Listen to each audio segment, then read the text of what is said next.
Now at the time when the Tuatha chose a king for themselves, after the battle of Talchin, and Lir heard the kingship was given to Bov Derg, it did not please him.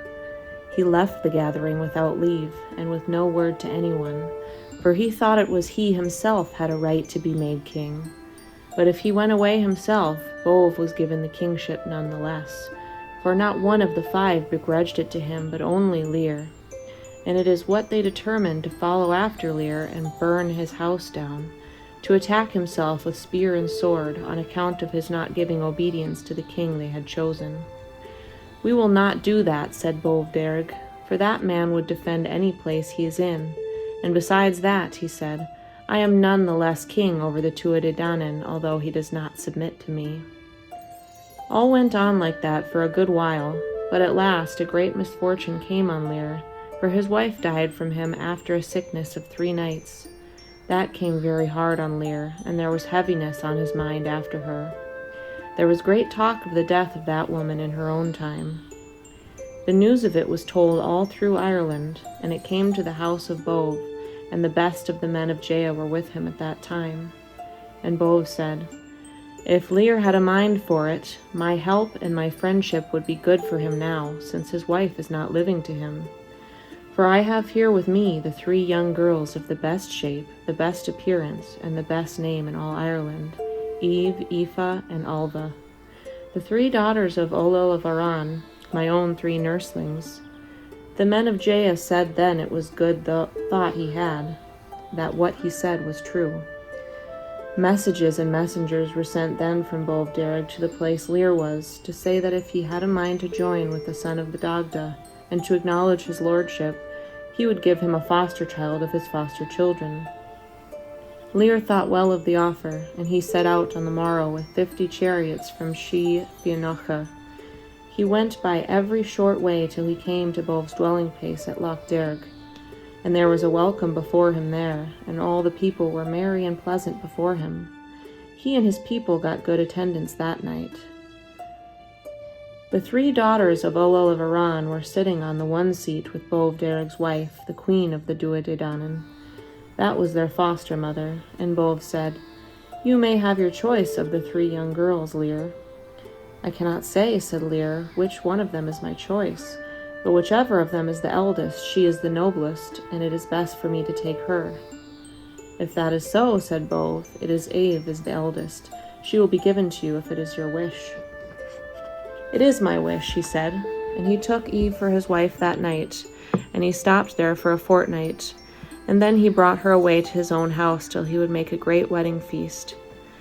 In the course of time his wife brought forth 2 children, a daughter and a son, Finula and Eve their names were.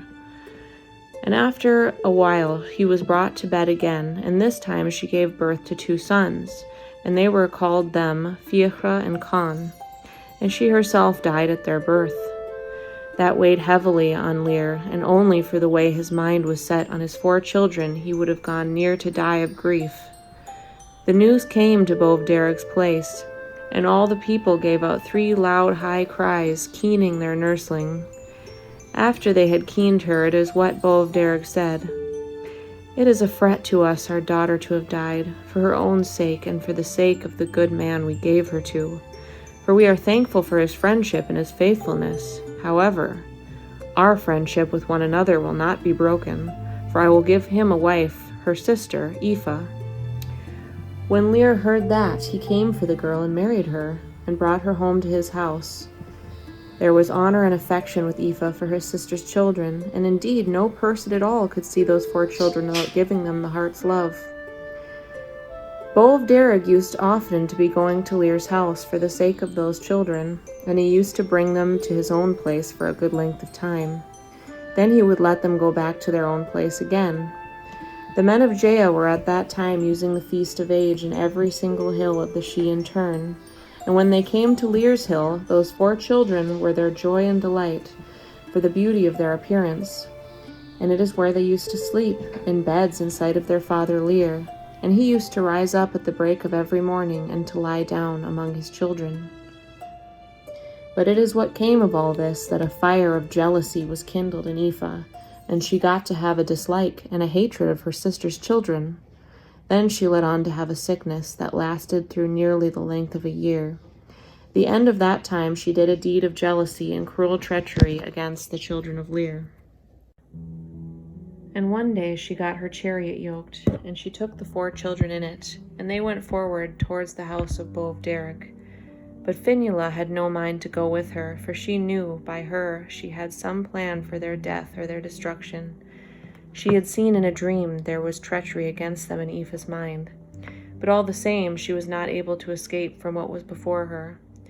When they were on their way, Aoife said to her people, "Let you kill now," she said, "the 4 children of Lir, for whose sake their father has given up my love.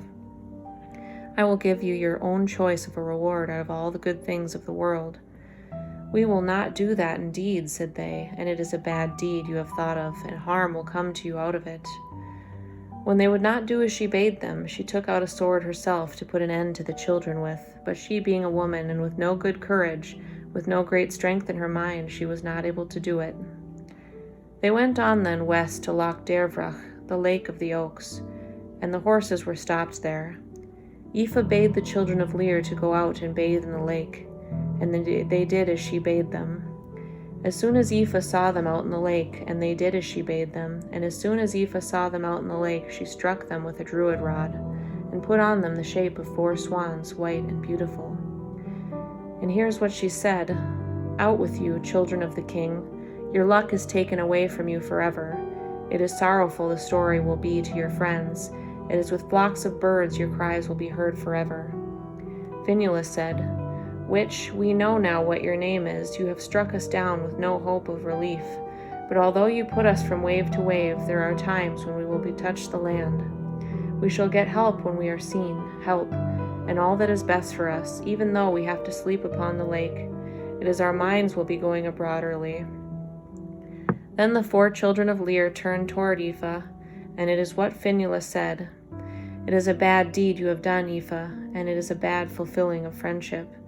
You to destroy us without cause and vengeance, for it will come upon you, and you will fall in satisfaction for it, for your power for our destruction is not greater than the power of our friends to avenge it on you, and put some bounds now, to the time this enchantment is to stop on us." "I will do that," said Aoife, "and it is worse for you, you to have asked it of me, and the bounds I set to your time are this: till the woman from the south and the man from the north will come together.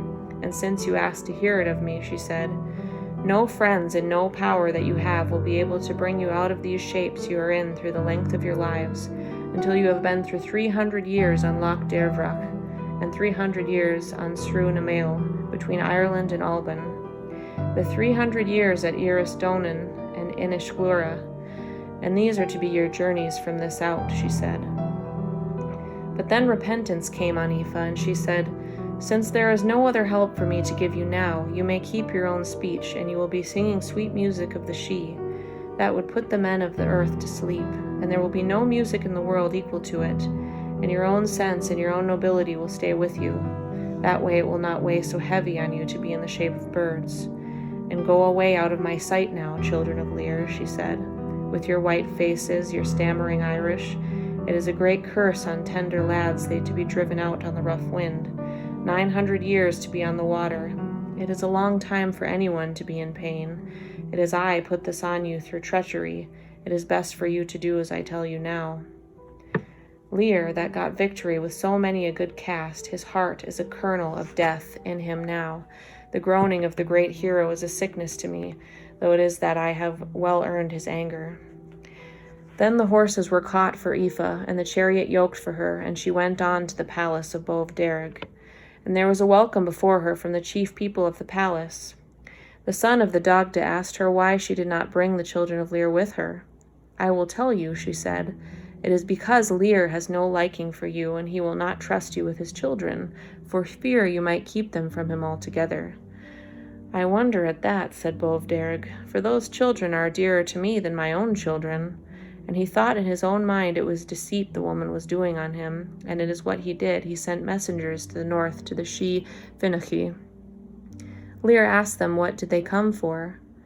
"On the head of your children," said they. "Are they not gone to you along with Aoife?" he said.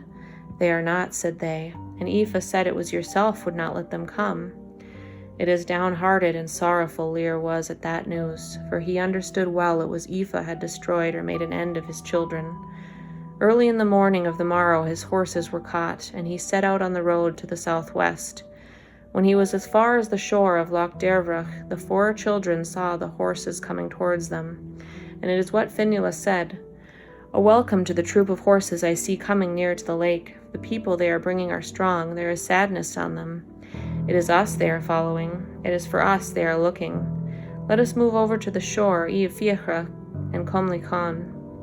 Those that are coming can no others in the world be, but only Lir and his household." Then Lir came to the edge of the lake. He took notice of the swans having the voice of living people, and asked them why it was they had that voice. "I will tell you that, Lir," said Fionnuala. "We are your own 4 children, that are after being destroyed by your wife, and by the sister of our own mother through the dint of her jealousy." "Is there any way to put you into your own shapes again?" said Lir. "There is no way," said Fionnuala, "for all the men of the world could not help us till we have gone through our time, and that will not be till the end of 900 years. When Lir and his people heard that, they gave out 3 great heavy shouts of grief and sorrow and crying. "Is there a mind with you," said Lir, "to come to us on the land, since you have your own sense and your memory yet?" "We have not the power," said Fionnuala, "to live with any person at all from this time, but we have our own language, the Irish, and we have the power to sing sweet music. It is enough to satisfy the whole race of men to be listening to that music. And let you stop here tonight," she said, "and we will be making music for you." So Lir and his people stopped there listening to the music of the swans, and they slept there quietly that night. Lir rose up early on the morning of the morrow, and he made this complaint: "It is time to go out from this place. I do not sleep, though I am in my lying down, to be parted from my dear children. It is that is tormenting my heart. It is a bad net I put over you, bringing Aoife, daughter of Olel of Iran, to the house. I would never have followed that advice if I had known what it would bring upon me. O Fionnuala and Comley Con, O Eve and Fiachra of the beautiful arms, it is not ready I am to go away from you, from the border of the harbour where you are." Then Lir went to the palace of Bove Derg, and there was a welcome before him there. And he got reproach from Bove Derg for not bringing his children along with him. "My grief," said Lir, "it is not that I that would not bring my children along with me.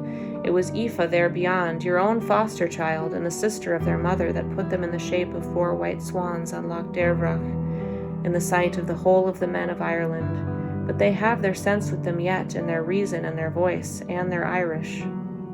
Bove Derg gave a great start when he heard that, and he knew what Lir said was true.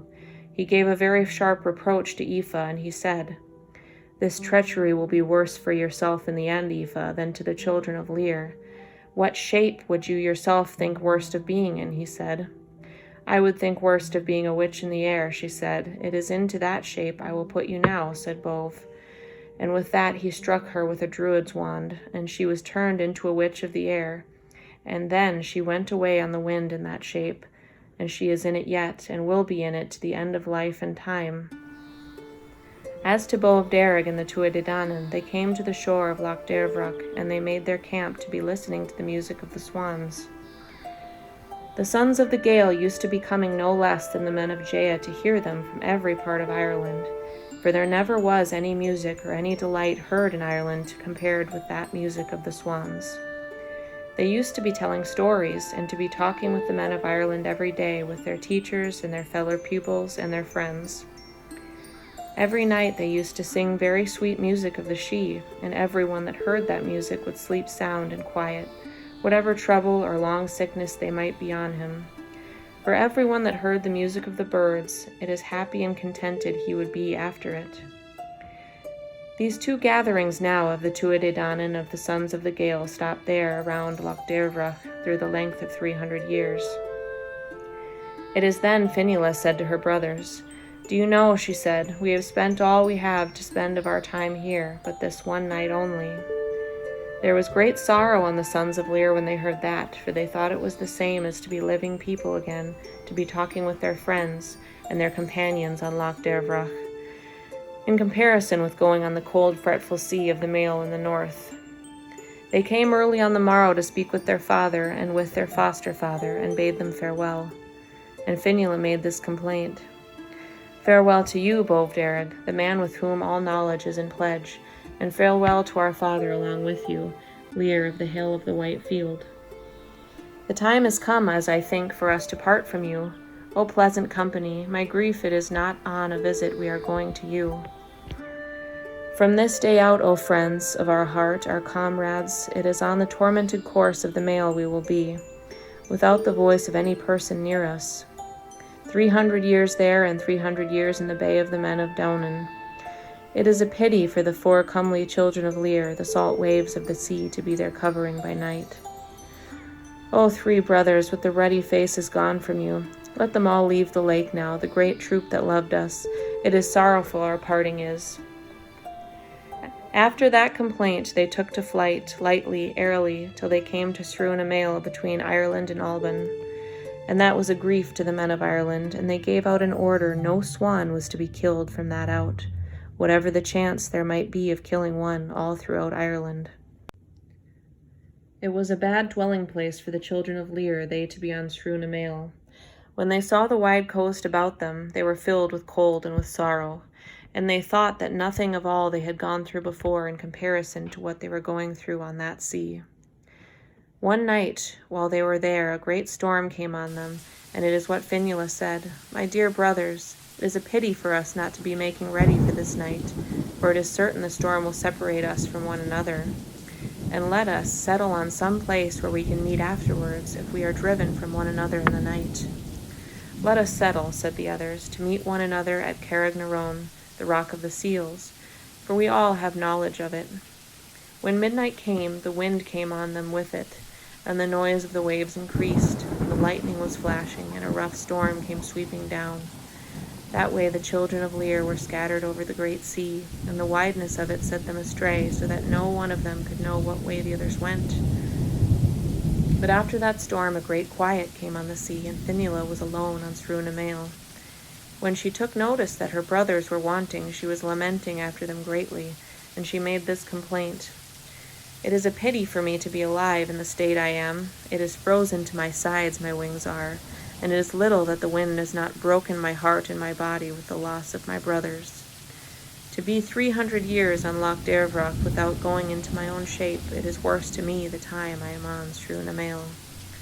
The three I loved, the three I loved that slept under the shelter of my feathers, till the dead come back to the living, I will see them no more forever. It is a pity I to stay after Fiachra and Eve and after Comely Con, and with no account of them, my grief I to be here to face every hardship this night." She stopped all night there upon the rock of the seals until the rising of the sun, looking out over the sea on every side, till at last she saw Con coming to her, his feathers wet through and his head hanging. Her heart gave him a great welcome. When Fiachra came wet and perished and worn out, and he could not say a word they could understand with the dint of the cold and hardship he had gone through. And Fionnuala put him under her wings, and she said, "We would be well off now, if our other brother would but come to us." It was not long after that they saw Abe coming, his head dry and his feathers beautiful, and Fionnuala gave him a great welcome. She put him under her feathers of her breast, and Fiachra under her right wing, and Con under her left, the way she could put her feathers over them all. "And oh, my brothers," she said, "this was a bad night to us. It is many of its like are before us from this out." They stayed there a long time after that, suffering cold and misery on the mail, till at last a night came on them they had never known the like of before, for frost and snow and wind and cold, and they were crying and lamenting the hardship of their life, the cold of the night and the greatness of the snow and the hardness of the wind. After they had suffered cold to the end of a year, a worse night came on them again in the middle of winter. They were on Carrick-na-Roan, and the water froze about them, and as they rested on the rock, their feet and their wings and their feathers froze to it, so that they were not able to move from it. They made such a hard struggle to get away that they left the skin of their feet and their feathers and the tops of their wings on the rock after them. My grief, children of Lir, said Finula, it is bad our state is now, for we cannot bear the salt water to touch us, and there are bonds on us not to leave it. And if the salt water goes into our sores, she said, we will get our death. And she made this complaint. It is keening we are tonight, without our feathers to cover our bodies. It is cold, the rough, uneven rocks under our bare feet. It is bad our stepmother was to us, the time she played enchantments on us, sending us out like swans upon the sea. Our washing place is on the ridge of the bay, in the foam of flying manes of the sea. Our share of the ale feast is the salt water of the blue tide. 1 daughter and 3 sons, it is in the clefts of the rocks we are. It is on the hard rocks we are. It is a pity the way we are. However, they came on to the course of the mail again, and the salt water was sharp and rough and bitter to them. But if it was by itself, they were not able to avoid it or get shelter from it. They were there by the shore until that hardship, till such time as their feathers grew again, and their wings and their sores were entirely healed. And then they used to go every day to the shore of Ireland or of Alban, but they had to come back to Struna Mail every night. Now they came one day to the mouth of the Banna, to the north of Ireland, and they saw a troop of riders, beautiful, of the one color, with well-trained, pure white horses under them, and they traveling the road straight from the southwest. Do you know who those riders are, son of Lir? Said Finula.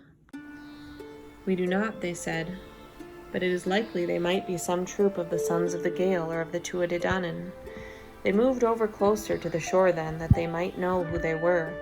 And when the riders saw them, they came to meet them until they were able to hold talk together. The chief men among them were the 2 sons of Bov Derg, Eve Ayos of the quick wits, and Fergus Fichulach of the chess, and a third part of the riders of the Sidhe along with them. And it was for the swans they had been looking for a long while before that. When they came together, they wished one another a kind and loving welcome. And the children of Lir asked for news of all the men of Jaya, and above all of Lir and Bov Derg and their people. They are well, and they are in the one place together, said they, in your father's house at Shi Finnuchi, using the feast of age pleasantly and happily, and with no uneasiness on them, only for being without yourselves, and without knowledge of what happened to you from the day you left Loch Dervrach. That has not been the way with us, said Finula, for we have gone through hardship and uneasiness and misery at the tides of the sea until this day. And she made this complaint. There is delight tonight with the household of Lir, plenty of ale with them and of wine, although it is in a cold dwelling place this night are the 4 children of the king. It is without a spot our bedclothes are, our bodies covered with curved feathers, but it is often we are dressed in purple, and we are drinking pleasant mead. It is what our food is, and our drink, the white sand and the bitter water of the sea. It is often we drank mead of hazelnuts from round 4-lipped drinking cups. It is what our beds are, bare rocks out of the power of the waves. It is often there used to be spread out for us beds of the breast feathers of birds. Though it is our work now to be swimming through the frost and through the noise of the waves, it is often a company of the sons of kings were riding after us to the hill of Bove. It is what wasted my strength to be going and coming over the current of the mail the way I never was used to, and never to be in the sunshine on the soft grass. Fiacre's bed and Con's bed is to come under the cover of my wings on the sea, and Eve has his place under the feathers of my breast, the 4 of us side by side. The teaching of Manannan without deceit, the talk of Bov Derg on the pleasant ridge, the voice of Angus, his sweet kisses, it is by their side I used to be without grief. After that the riders went on to Lir's house, and they told the chief of men of the Tuatha Dé Danann all the birds had gone through and the state they were in. We have no power over them, the chief men said, but we are glad they are living yet, for they will get help in the end of time. As to the children of Lir, they went back towards their old place in the mail, and they stopped there till the time they had to spend in it was spent. Then Finula said, The time has come for us to leave this place. It is to Iras Downan we must go now, after our 300 years here, and indeed there will be no rest for us, or any standing ground, or any shelter from the storms. But since it is time for us to go, let us set out on the cold wind, that way we will not go astray. So they set out in that way and left Struna Mail behind them, and went to the point of Iras Downan. And there they stopped, and it is a life of misery and a cold life they led there. One time the sea froze about them that they could not move at all, and the brothers were lamenting, and Fionnuala was comforting them, for she knew there would help come to them in the end. They stayed at Eristown until the time they had to spend there was spent, and Fionnuala said, "The time has come for us to go back to Finuchy, where our father is with his household and with all our own people." "It pleases us well to hear that," they said. So they set out flying through the air lightly till they came to Finuchy, and as how they found the place, empty before them, and nothing in it but green hillocks and thickets of nettles, without a house, without a fire, without a hearthstone. The four pressed close to one another then, and they gave out 3 sorrowful cries. Fionnuala made this complaint: "It is a wonder to me this place is, and it without a house, without a dwelling place. To see it the way it is now, oh, it is bitterness to my heart.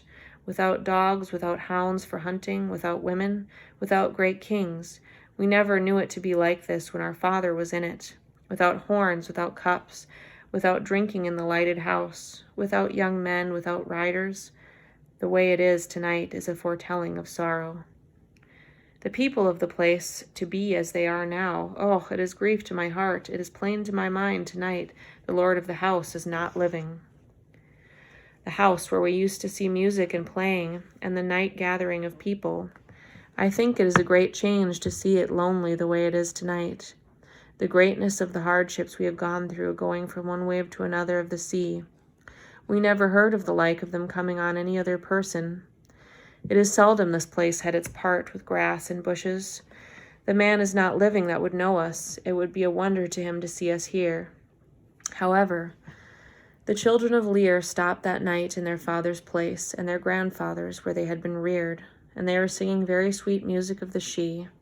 And they rose up early on the morning of the morrow and went to Inishglora, and all the birds of the country gathered near them on Loch Nine, the lake of the birds.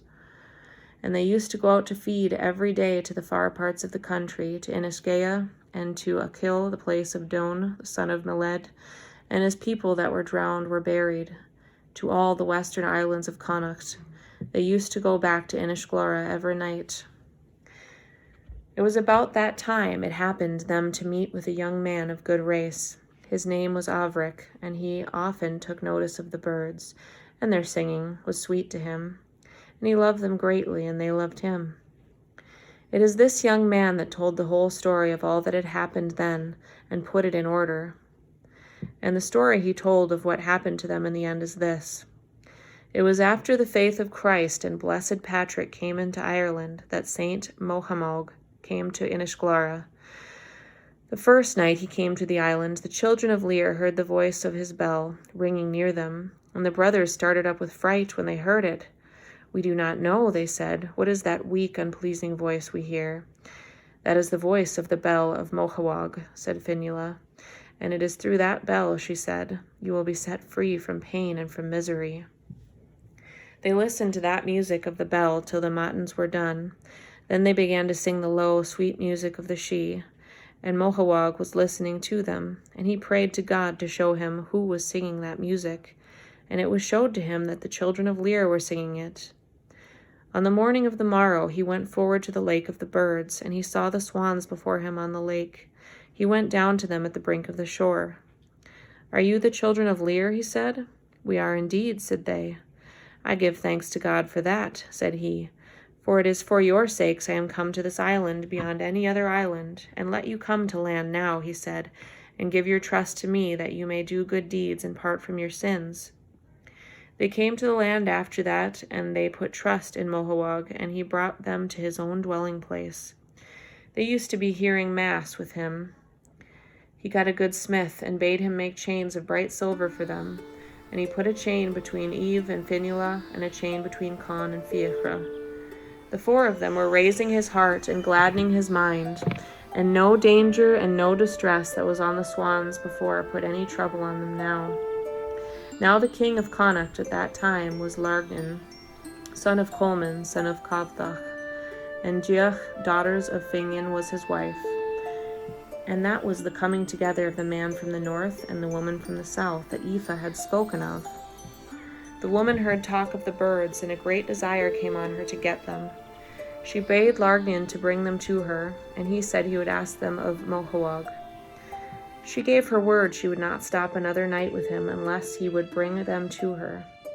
And she set out from the house there and then, and Largnan sent messengers after her to bring her back. They did not overtake her till she was at Kildoon. She went back home with them, and Largnan sent messengers to ask the birds of Mohawag, and he did not get them. There was great anger on Largnan then, and he went himself to the place Mohawag was. He asked was it true he had refused him the birds. It is true indeed, said he. At that Largnan rose up, and he took hold of the swans, and pulled them off the altar, 2 birds in each hand, to bring them away to Joch. But no sooner had he laid his hand on them than their bird skins fell off. And what was in their place was 3 lean, withered old men, and a thin, withered old woman without blood or flesh. And Largnan gave a great start at that. He went out from the place. It is then Finula said to Mohawag, Come and baptize us now, for it is short till our death comes, and it is certain you do not think worse of parting with us than we do of parting with you. And make our grave afterwards, she said, and lay Con at my right side, and Fiachra on my left side, and Eve before my face, between my 2 arms, and pray to the God of heaven, she said, that you may be able to baptize us. The children of Lir were baptized then, and they died and were buried as Finula had desired. Fiachra and Con, one at each side of her, and Eve before her face. And a stone was put over them, their names were written in Oam, and they were keened there, and heaven was gained for their souls. And that is the fate of the children of Lir so far.